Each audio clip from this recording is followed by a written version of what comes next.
Welcome to the deep end, November 7th, 2023, week 10. People always talk like, I can't believe the season is going fast. Does that make sense? Why is it confusing how fast the season goes? It's the same every year. Let's go. Waivers, reactions, injuries, the usual stuff, playoffs, looking ahead to the playoffs. And there was a very controversial tweet in the last hour that if Adam has not seen it, we will put it on him and see how he reacts to it. Welcome to the deep end. Mike Shope, Adam Krautwurst. Let's go. Week 10.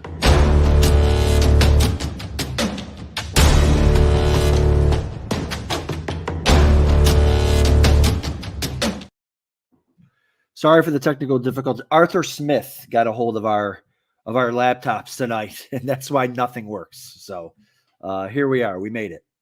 Tin cans, or is that too evolved for Arthur Smith? Way too evolved. Way too evolved. Well, what was the tweet? I'm on the edge of my seat now. You got buddy. All right, let me set this up. Why don't you tell us how you're doing here through 9 weeks? No, and I will go get the tweet and present it to you fashionably. Of course.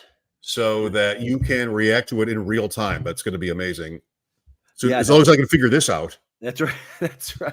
What did we just have? Week 9. Week 9. I thought it was going to be another just disaster, and it really kind of was from a fantasy points perspective.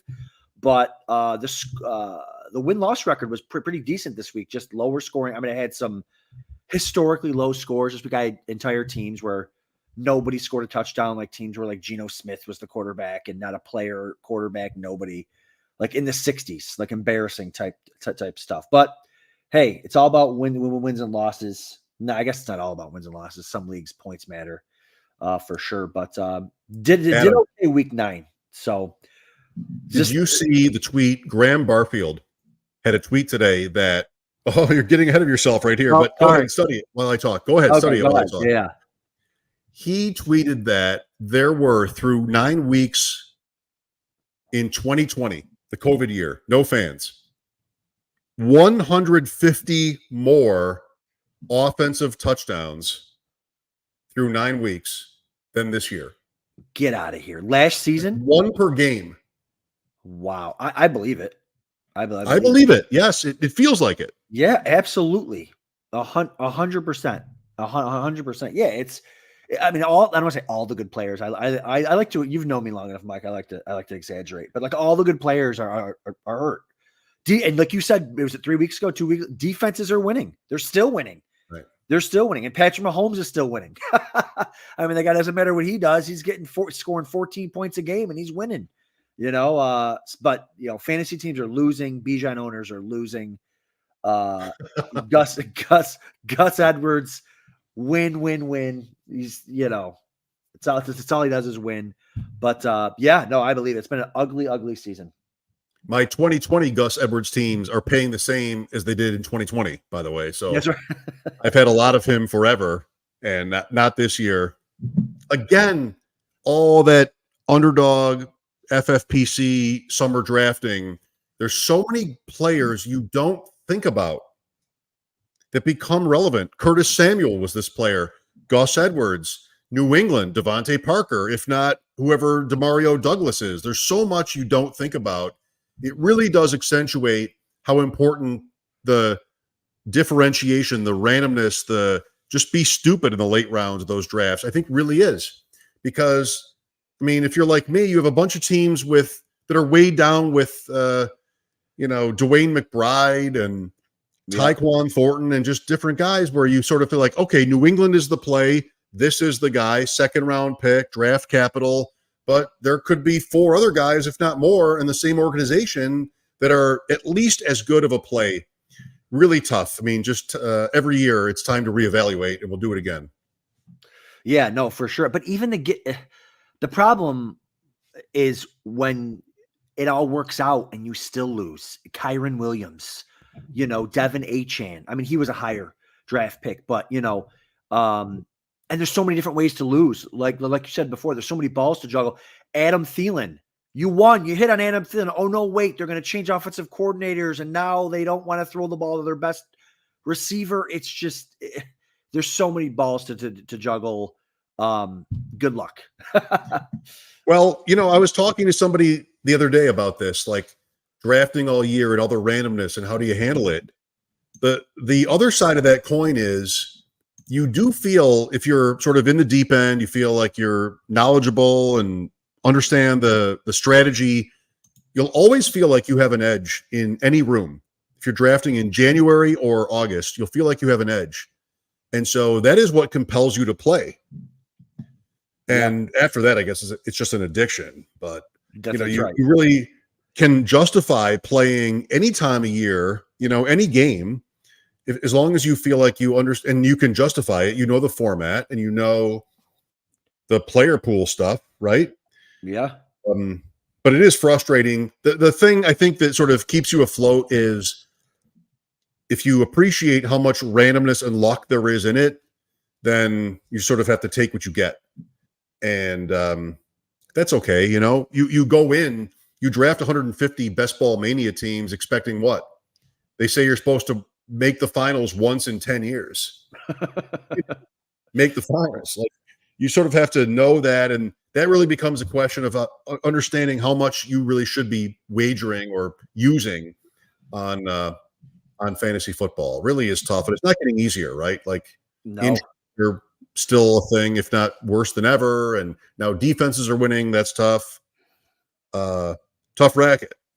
And I have a major confession. I wasn't planning on doing this on the show, but I've only confessed this to one other person, and that is you. Last night, I followed the scores last night during the game. I said, I gotta mix something up here. I gotta Wade Boggs ate chicken before every game, and I gotta eat a steak. You know what I mean? I gotta mix it up. And I had the scores going, and it was incredible. I had games where I needed 2 field goals from a kicker, from Dicker, the kicker. I needed 2 field goals here. I needed the Jets defense over there. And it was the night of my life, and it was just, wow. maybe I need to change up my luck a little bit. And even the way that I looked at fantasy this week, we were talking about it, like Jerick McKinnon, I was forced to start him in like a $3,000 league, and he scores, and I'm texting Jerick McKinnon, we need it. Like, that's all I care about is Jerick McKinnon, because it's the guy that you had to start and you needed him to get points. That's the type of year it's been for me, and probably for like everybody. Like, man, can this guy that I got to scrape off the bottom of the barrel, can he just get me 8 points? And so, it's been that type of year. It's been up and down for sure.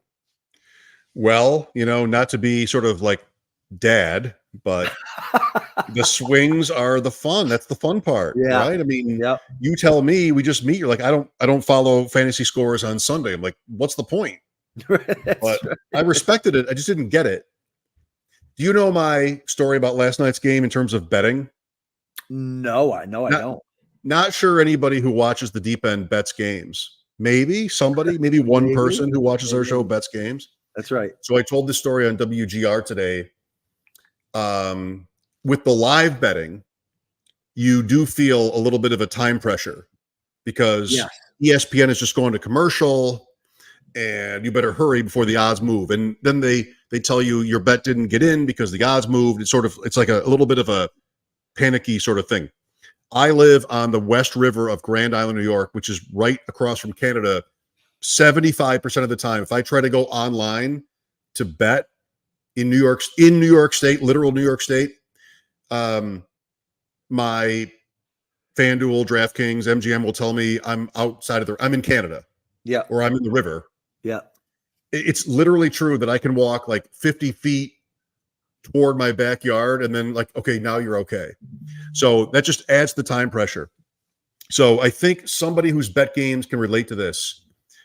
The Chargers scored on a punt return 2.5 minutes into the game. Yes. And I like the Jets already. Like, the Chargers are not going to do anything against this defense. I know it. West to east, like the Jets are Jets defense is going to dominate this game. So I went in to bet the Jets money line and I got like plus 270. And I'm in a big hurry because I don't want to have to walk outside. I mean, I just want to get this in before it moves. Plus 270 Jets to win the game. And when you on MGM, when you click the box Jets plus 270, the default is $50. And Okay. so I just instinctively picked plus 20. I wanted to bet $20 on the Jets. So So it's a then, like, $70 bet. submit. I bet $70 on the Jets to win the game. Like, oh no. Well, I'll just watch it for a few plays. They'll get the ball back here. And they amazingly, they got a couple of first downs. Yeah. And there was a cash out. It was like 68-57. And I'm like, you know what? I should probably just take that, call it even, then put my 20 that I wanted on the Jets. But like, no, because if they win, which I am betting on, I'll just be mad because I pulled back. Like, it's right. 70 to win 250 or more. I don't remember. So I just like, you know what? Let it go. And then there's a strip sack and a fumble, Yeah, and then it's 14-0. And like, I'm done. That was my night. I put those bets in. I'm like, okay, well, this is going to be. Just remember to erase the number in the box before you put the 20 in. I lost $70 on the Jets to win that game. And imagine what my second half was like. I know. I know. I mean, it was you weren't wrong. The Jets defense did dominate. I mean, Herbert stunk. I had a main event where I told you this. I was up 10 with the Jets defense against Herbert, and I felt good about it, and it won. It won. It was incredible. It was one of those nights where the Jets defense is so good. I feel so bad they're wasting it. Is Zach Wilson one of the worst quarterbacks you've ever seen? Maybe. And plus the offensive coordinator. I mean, he's terrible as it is. I mean, he's had Aaron Rodgers. I think he might have had Peyton Manning too, or somebody else, but like, he's just so bad. And there's no creativity whatsoever. They don't get Wilson out of the pocket. I know we don't want to dive right into Zach Wilson here, but yeah, they're just, the offense is terrible. I've said on this show, I've always thought it was the owner with the Jets. I cannot believe a quarterback of this caliber is playing in his third year. It's amazing. Yep. So, AFC quarterbacks. Here's the controversial tweet. Yeah. Don't take all night on this, but there it is. I thought it'd be fun. So on my show with Bulldog on WGR, each Tuesday we do reverse AFC power rankings. Yes. You know what? How interesting are the Dynasty quarterback rankings right now? Right now in Dynasty football, as everybody watching knows, like, it's about whether you're going to win this year or not. So a rookie like a Richardson, you could trade for a Burrow or something like that because somebody's trying to win and somebody's trying to rebuild. Like, that's what Dynasty is. It's week 10. But in a vacuum here, hat tip to Pete, here are the 16-1 AFC quarterbacks, QB1 on each team. So it's not Zach Wilson because he was never. No. It's Aaron Rodgers. Right. When it comes to the Jets, it's Aiden O'Connell for the Raiders. You can see it, or if you can't see it, hopefully we'll be able to indulge our audio listeners here.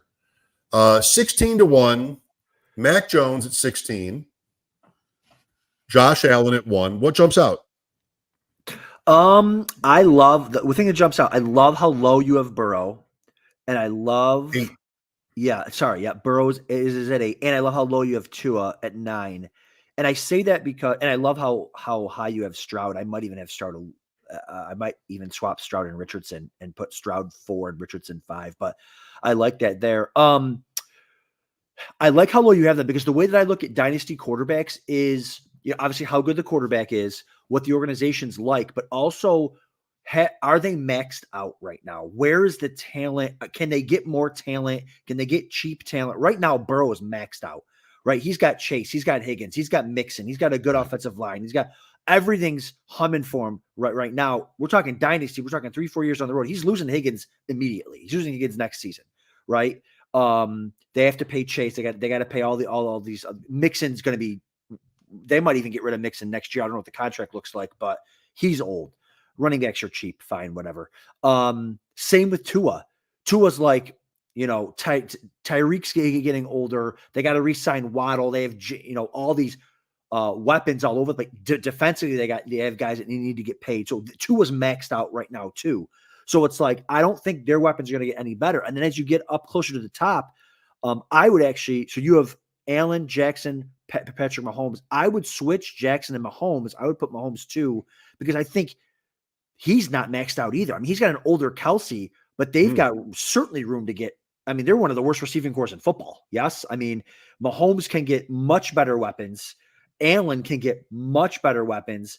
So that's the way I look at it. What are the potential? Like Allen's already the number one fantasy quarterback for the 4th year in a row, and he can still improve on his weapon. So I like this list. What stands out to me: Burrow at 8, Tua at 9. That's really good. Well, when I do this next time on the deep end account, I will consult you because it'll be better that way. No, I like it. I love it. Yeah, it's fun. I mean, try the NFC. You'll just quit in the middle. Right. It's like 4 studs and 5, whatever, then you're done. Yeah, that's right. I know. Okay. Well, that's been fun. Let's do our expected, called upon, regular, but not boring, hopefully, team by team analysis through the AFC, then the NFC, East, North, South, West, as God intended.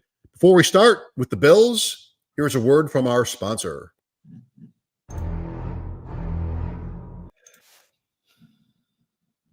It has been 2 years since Josh Larkey paved the way for fantasy gamers to start expecting positive returns from pick'em games, specifically underdog pick'ems. And how do you do it? Well, you look at the slate and you find a great shootout or a sneaky shootout. You also look for a shit show game.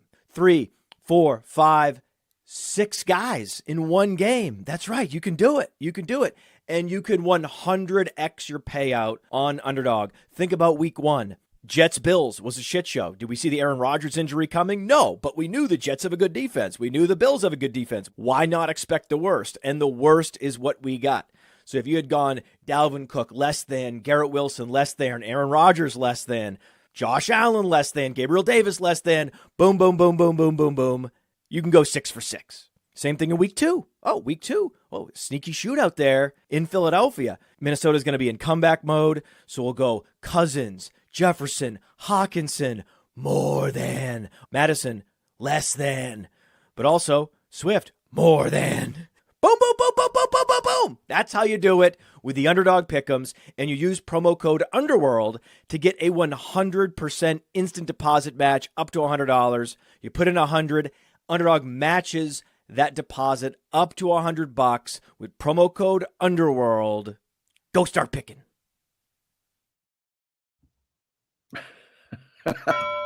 We back? That's right.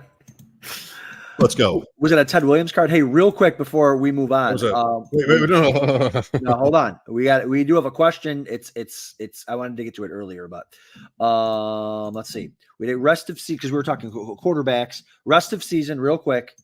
Kyler or Lamar? What are you thinking? Rest of season, not dynasty. Who you got? Jackson. They are a Super Bowl favorite. Arizona could get in and get out in no time. I mean, I like Murray, but he's really almost never been above Jackson.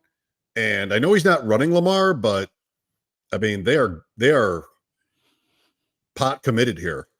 And Arizona is not. So I love having Murray on teams where you just find him today. He's back. He's going to start on Sunday, but I would much rather have Jackson rest the way.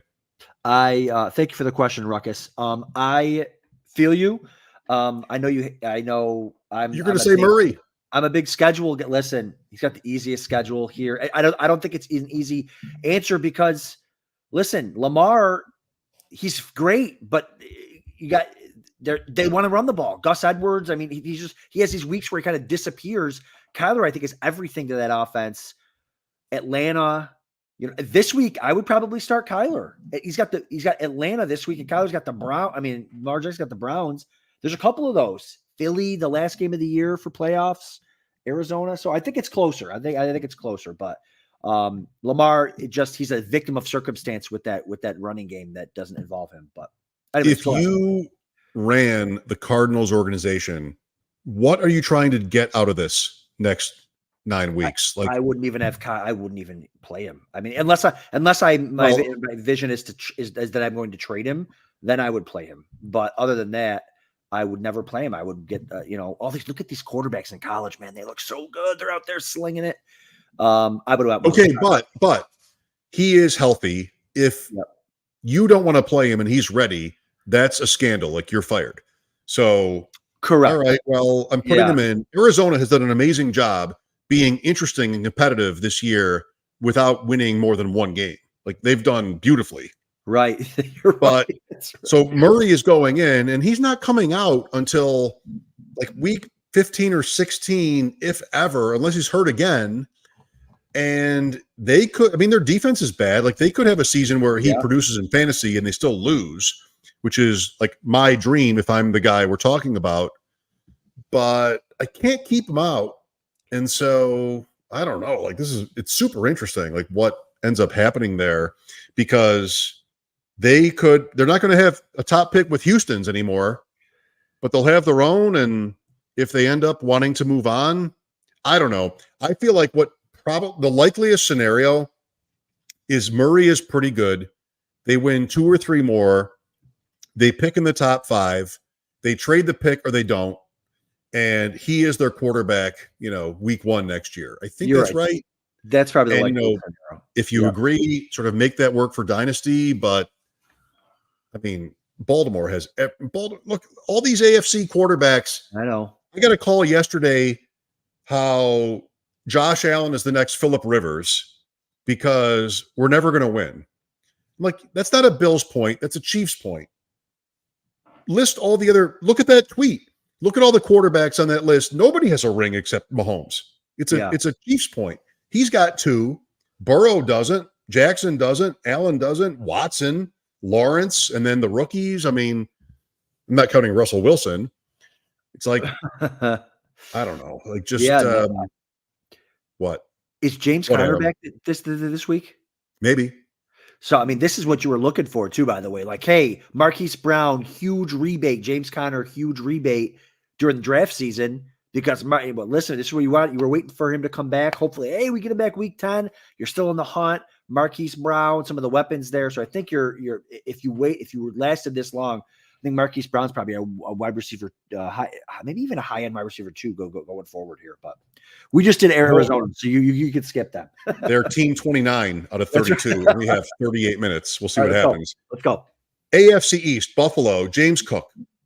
2 weeks ago against Tampa, offense is clicking, 8.3 points PPR.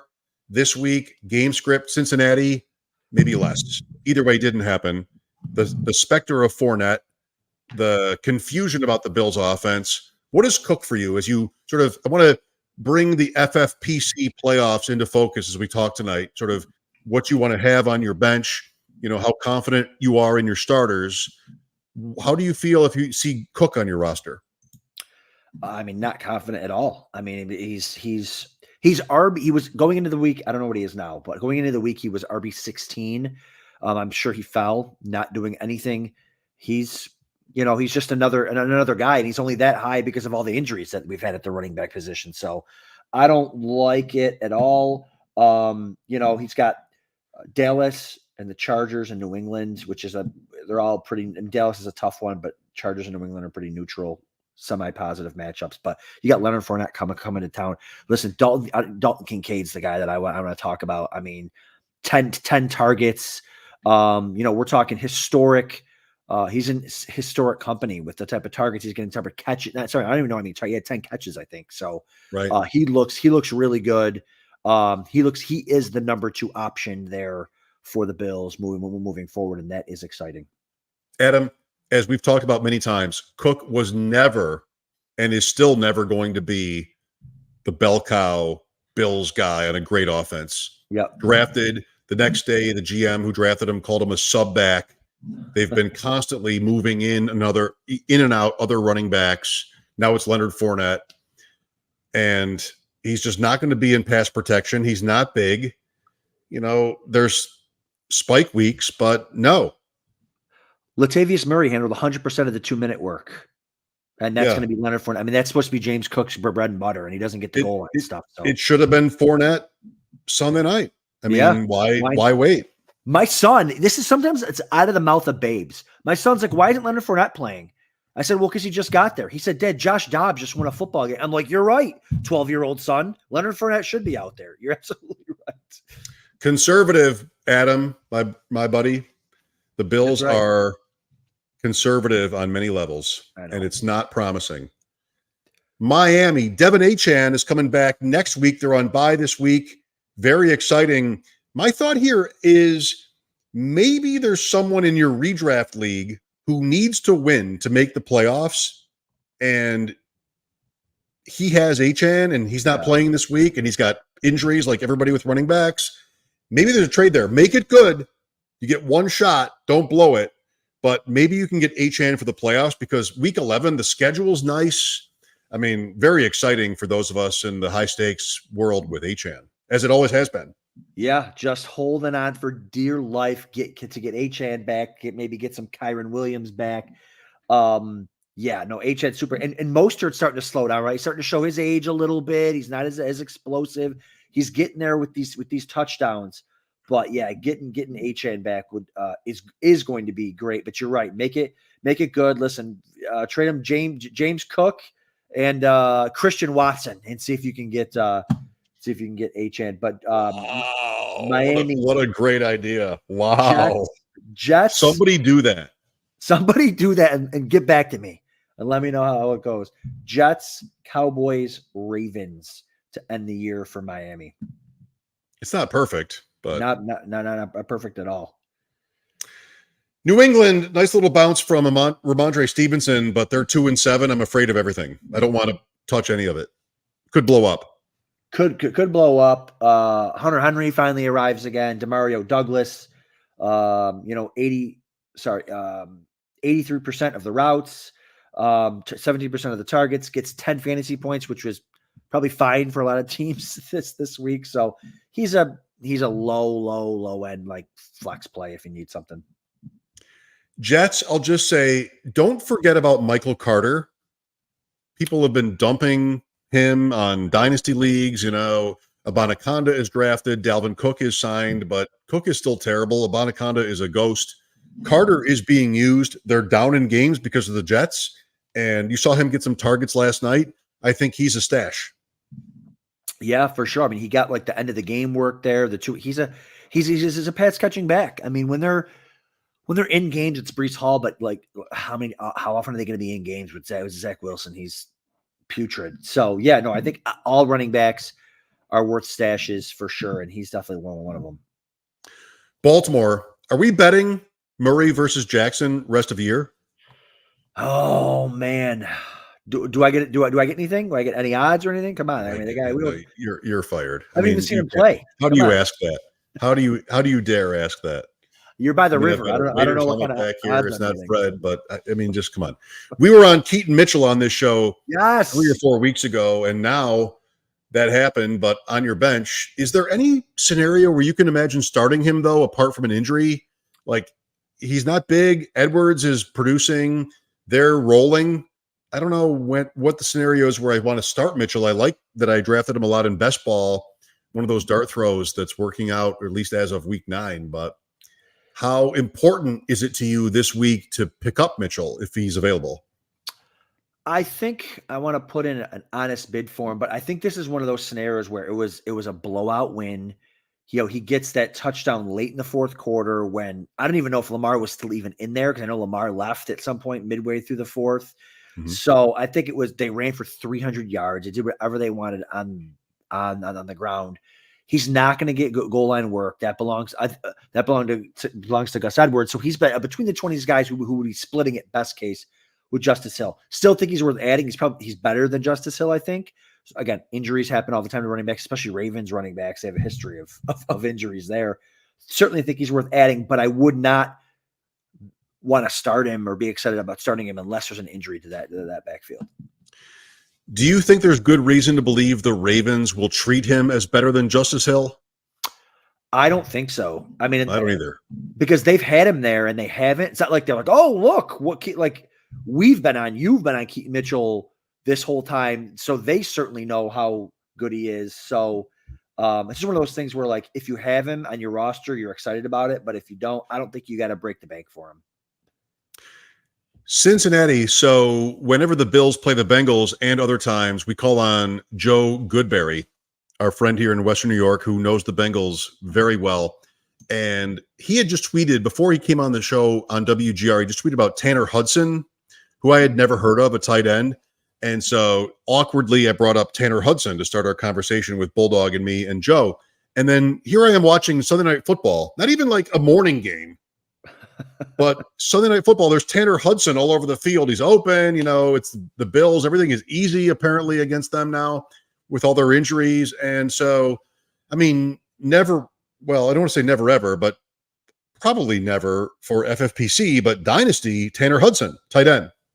Sure. Yeah. I mean, I didn't know anything about Tanner Hudson either before this game. And he's, catching, dump offs and taking him for touchdowns. And, but yeah, it's just, I mean, Dynasty, fine, of course, to take a shot because Irv Smith isn't anything. I never really developed in anything. I don't even know what Irv Smith's contract is off the top of my head, like how many years he's got. But also open against the Bills. Also open. Against, man, they're old.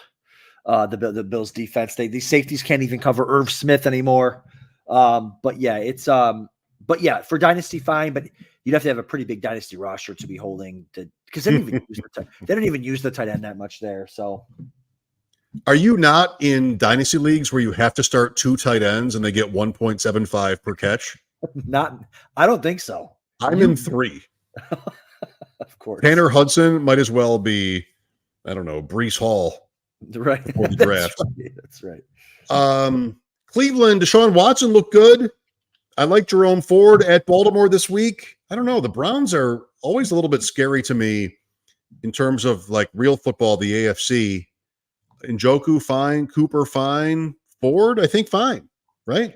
Yeah, Ford's fine as far as like the underlying analytics and the touches that he's getting. It's just, freaking Kareem Hunt, who just just Gus Edwards, just the guy, they bring him in the 5-yard line and he just scores every time. Like, and if he doesn't score, they give it to him again and he scores. It's just, he's what's holding Ford down from being like a high end RB2, with all the injuries and bye weeks and stuff like that. So yeah, no, I think you're fine to start Ford moving forward.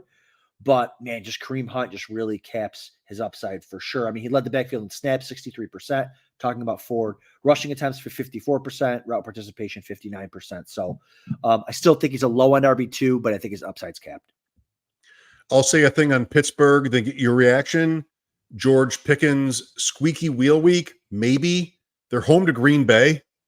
I mean, I think last week was sort of random, and the machine will spend all week talking about what he said and how he felt after the game, but still George Pickens, still high upside.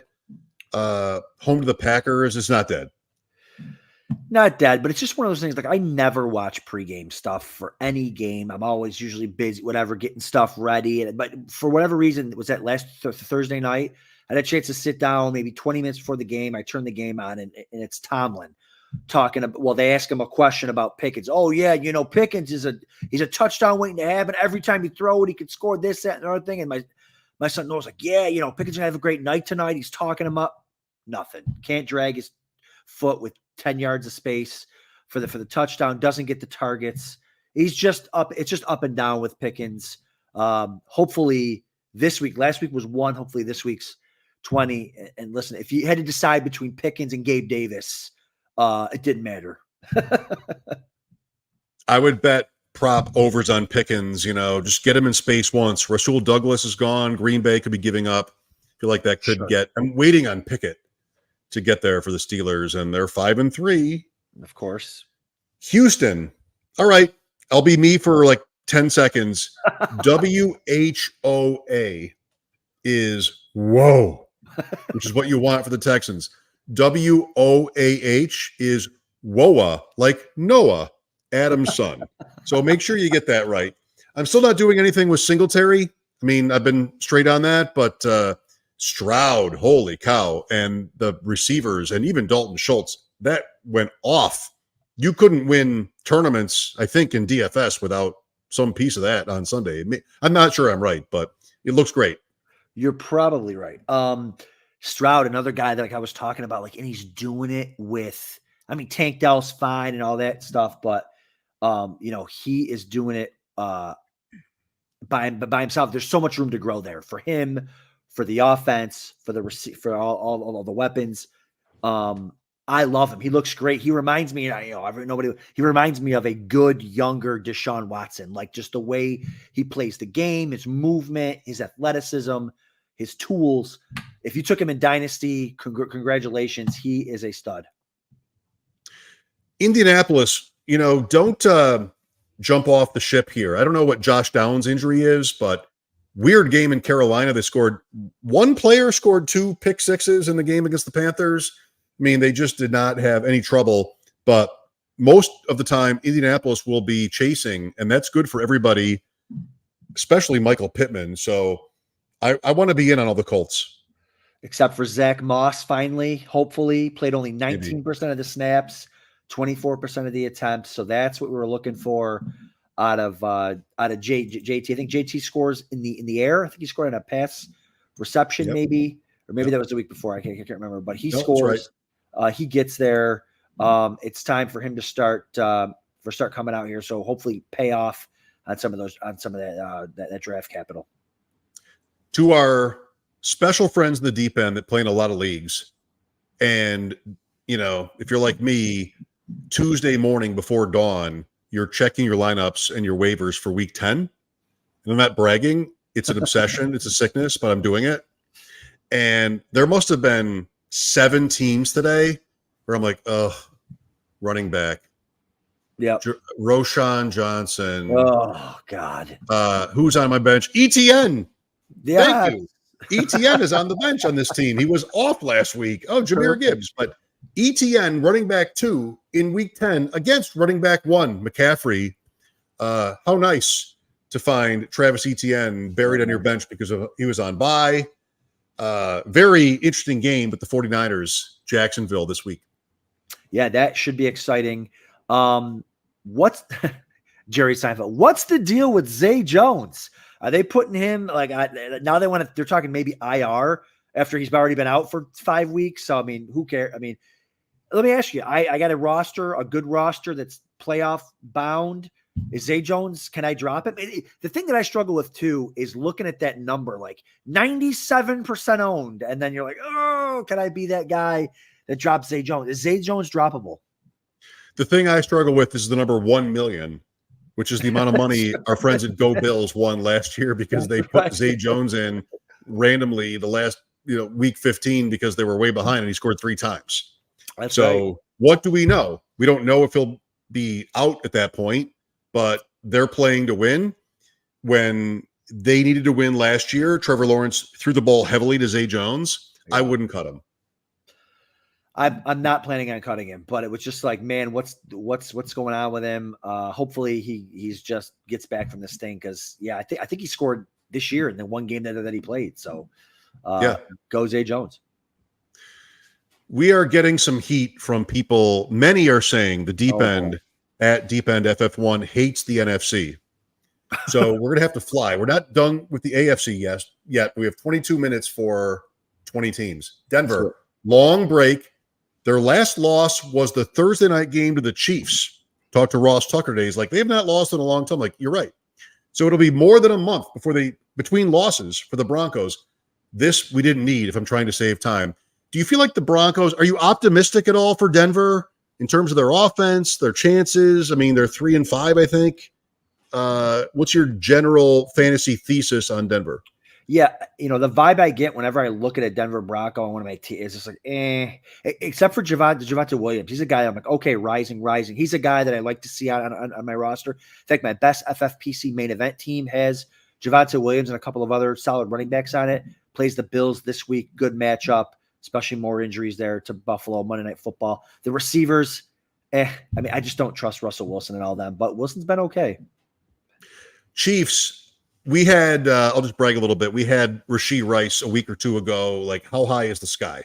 9.6 PPR in the Denver game that they lost. So they have 9 points. They have no touchdowns, 9.6 PPR points, 9.7 in the Dolphin game in Germany with a touchdown. It only happened because they called the touchdown the play before off. So I don't think the sky is that high. The ceiling is that high, but you, of course, keep him if you have him. But I think I'm the only one starting him in an FFPC playoffs, and it's in a Go Bills, Zay Jones situation. I don't really feel like I want to have Rice is not that important to me. Yeah, no, I think if you've got Rice, I think you took him later on or you picked him up off waivers or something like that. I think you're happy to see him because he is the receiver to own there. But yeah, no, normally with a healthy team, bye weeks are done. Rice probably doesn't make your starting lineup. Vegas. So Renfro comes to life. I still like that. We've been saying that last little while here for a stash because coaching change and maybe you get something there. We think he's good. I think he's good. Devontae Adams. I mean, are you starting him no matter what, or are you watching that closely? No, you're definitely starting him no matter what. And even part of that is just from a mental health standpoint. Like you want to be super cool and clever and not start him. And then he has a Devontae Adams type of game. But once you heard Antonio Pierce talking before the game about Josh Jacobs, it was like, okay, this is going to be a Josh Jacobs game for sure.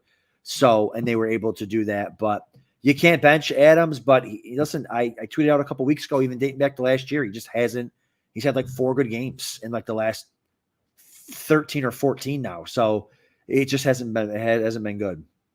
Don't overreact to the Antonio Pierce vibes. I'm here to say they played the Giants. It's very Jeff Saturday to me. Yeah. I mean, they'll probably get into trouble. Aiden O'Connell, they have the Jets at home on Sunday night though, this week, as you can tell. If you look behind me, if you're watching Namath show. Hall of Famer, Joe Namath. We've got Namath and we've got Marcus Allen, I think, tonight with the wrong face mask. Chargers, Quentin Johnston or Rashee Rice. Rest of the way. Johnston, you sort of keep sort of leaning into, okay, here's another opportunity, first round pick. Makes sense. 2 for 14 against the Jets. They were way ahead. Is that going to happen?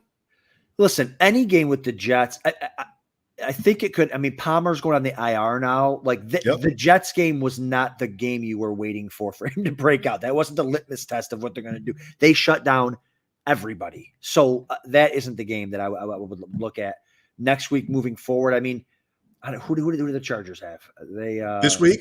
Yeah. I don't even know. I'm looking. Oh. Chargers. We're losing time. I can't find it. Detroit shootout at home. So I think that could be a spot. That's a spot where you would look for him to get going. 4 for 34. Can't wait. Yeah, that's right. Dallas. I just want to slip in. I don't know what happened to Brandon Cooks in a game like that, but Jake Ferguson, Dynasty tight end. What? Oof. 6. Really? Oh no. Lower?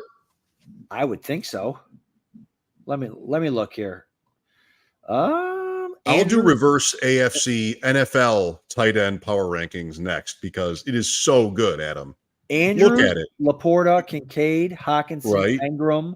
Andrews.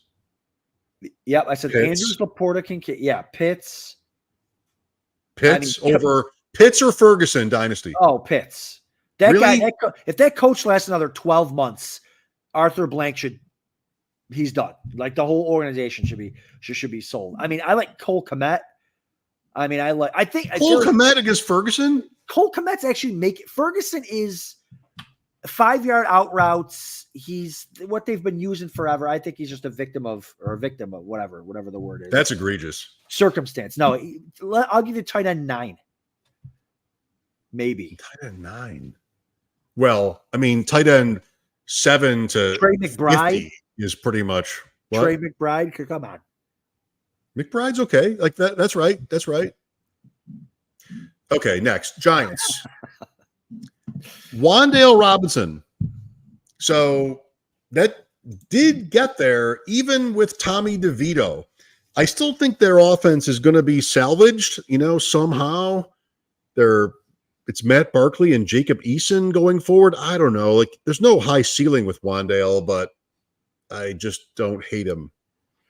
Yeah, I don't hate him either. I think we went on Theo's show last week, and I think you boosted Robinson, and I think I boosted Rice. I think we both kind of got there. You definitely got there.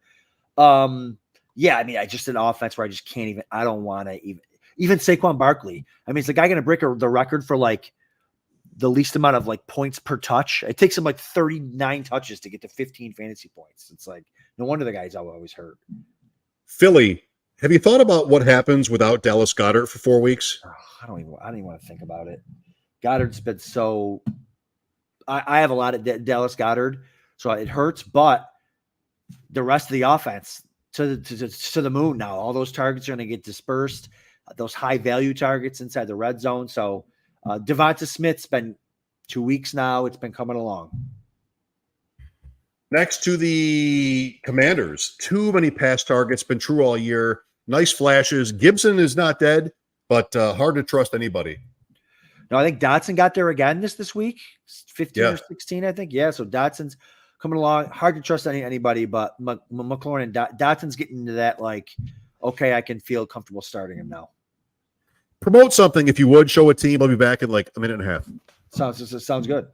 But yeah, I think Dotson for sure. And back to the Eagles, I would like to see Swift get some of those targets from that Goddard loses. Swift, it was kind of like the darling of everyone that had him early on, and then he's kind of faded the last couple weeks. But no, Swift would be cool to get going. Devonta Smith, 30% target share without Goddard on the field. So Devonta Smith's the guy that we are going to be looking for sure moving forward. I really like that. Question from the chat we'll answer while Mike is away. Breece Hall for LaPorta in a second. So this is Dynasty. I don't know if this is tight end premium, but if it, I don't think it matters either way. I would stick with Hall. He looks really good. Hall would be probably the RB2 this year. Behind McCaffrey, if Rodgers, maybe even the RB1 if Rodgers was still there. He's so good, and the offense would be so much better and opened up. So I would keep Breece Hall for sure. It's so hard to find young, good stud running backs. He's only in year 2, and he's been really, really good. So I definitely like Breece Hall there. Oh baby, Mike's back. Mike's back with us. Mike, Breece Hall for LaPorta in a second. Dynasty? Yes. No. Me either. All. Next. NFC North. 12 minutes. 12 teams. Let's go. Roshan Johnson with the draft capital. Deontay Foreman has been fine. Khalil Herbert's coming back. Thursday night, Carolina. Tough to bet on any of it. Is there anything you want to do with the Bears? No, they've kind of told you who they are, what they want. Roshan unfortunately lost his opportunity. No, again, don't cut him because he's injury away. But now we've got Herbert coming back. Is Herbert back this week? Maybe Thursday night. Maybe. Yeah. So also Fields. Maybe. Yes. So it's gonna be messy there. But I think Foreman, who's played well, is their guy, or Herbert. So I think Roshan missed his opportunity. Lions are rolling or roaring, if you prefer. Ooh, yeah. David Montgomery soon to come back. Jahmyr Gibbs, great way to exit to the bye week with that performance against the Raiders. Might have said the same thing last week, but I think you can start them both. Great way to exit. It's the right way. Great way to exit your fantasy football lineups because here comes David Montgomery. Yeah, you're going to start both. And Campbell spoke very highly of. It was a little different. Not that he ever spoke poorly of Gibbs, but just like, yeah, he's a rookie. We're getting him, he's going to get his but it was very like, yeah, Gibbs is going to be more involved. He's shown that he can handle it now. So you're starting both, but those 28-point weeks, 26-point weeks are gone because they loved it. They love their David Montgomery. We'll see. Packers, kind of a lost season. Does anything change here? Think about the status of the coach, the quarterback. Could something move that we can work with in fantasy? I don't know what it would be. No, I mean, the only thing this week, Watson, I think, is probably out, right? He had the concussion, the chest, the rib, whatever it is, was all the above. If Watson's out, I'm not sure he misses. Okay. But. If Watson's out, I like starting maybe some of those ancillary receivers there. But when Watson's in, you almost can't trust anybody. Watson's like the air yard king, gets all these air yards and these opportunities. I mean, the play he got hurt out of, he was a sensational catch, but I don't really like anything there. Watson's out of my starting lineups. Aaron Jones, they finally unleashed him. So that's good. I do like that. It only took him 10 weeks. They did in a game they just won easily, and it still wasn't that great. Right. So I'm not sure what to do with the Packers. Lean toward nothing.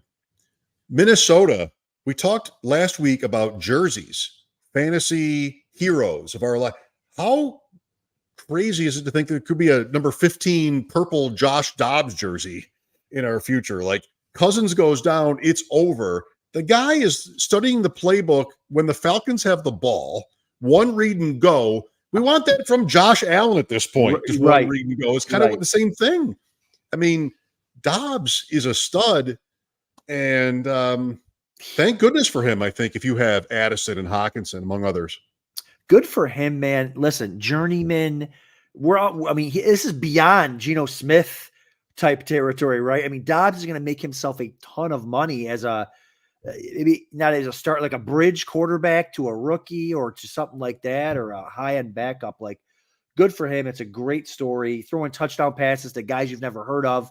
And listen, all we wanted Josh Dobbs to do is, hey, get Justin Jefferson back out there. Convince him to come out and play. They've won 4 in a row now. And to beat Arthur Smith, just the icing on the cake. Atlanta Falcons. You're fired. Carolina. That's right. You're fired too. That's right. Thielen is not a must start anymore. They're not using him as much. You're probably still going to play him, but it's no good. New Orleans is an underrated headache team. You're never really, in the post-prime Alvin Kamara age, as Davis Maddox said, capital A, capital K. What's up, Davis? I mean, I don't know. It's a quagmire with the Saints. Taysom Hill is like their starting running back if it's not Jamal Williams in a game against the Bears. Bettors, how in the world did Chicago cover that game? A missed field goal, turnover after turnover, run one back, break one run, call a timeout. Doesn't happen. Olave, fine. Thomas, a bagel. Jawan Johnson, hi. Welcome back. Let's just not acknowledge the Saints in fantasy, maybe, or except for Taysom and Kamara. I don't know what to do here. Like, it's just too much stuff. Yeah, listen, the only big A, big K around here is me. Okay, let's just throw that out there. But yeah, no, it's nothing you're excited about. You're like crossing your fingers that Olave gets there every week. It's a mess. You don't know what to do. Michael Thomas is outside of the bagel is 12 points every single week. He's never scores. Get rid of him. Is that going to change? No, it hasn't changed. Is there an upside week for him? Like, nope. There was a 0? No. Upside week is. He's not even like he's getting targeted deep or targeting in the end zone. Like he's like their fourth option. It's Kamara, right. It's Olave, it's Taysom Hill. Like they have Shaheed for that. They have Shaheed. That's right, Shaheed. Yeah. Adam, Rachaad White is working out for Tampa. Yeah, he was okay. He wasn't scoring at all. I think he scored week 1. Then he didn't score for like 5 or 6 weeks straight. He was okay because he was getting there on the catches. Now he's getting the catches and the touchdowns. Rachaad White climbing up the weekly fantasy ranks. And if you have him, you're excited about him. He's not working out for Tampa. He's working out for his fantasy managers, I would say. Sure. Yeah, better put. That's right. Arizona, Kyler Murray is back. How good does it get? It's top 10 for sure. I don't think he's going to rush as much, but I think he's got some weapons there with Marquise Brown, with Trey McBride, with Wilson, with Connor coming back. Hopefully, terrible defense, losing game scripts, easy schedule. For all the quarterback injuries we've got, you're probably stoked if you've got Kyler Murray coming back rather than 8, the bottom 6, 7, 8 quarterbacks are terrible. So Kyler Murray's a breath of fresh air. My best main event team with Louis G, just outside the top 200, has Prescott, Murray, and Heineke. Yeah. I think you sort of just trust it and cut Heineke for somebody's running back 3, maybe. I don't know. We'll see what we do this week. For sure. I'll let you know. The Rams.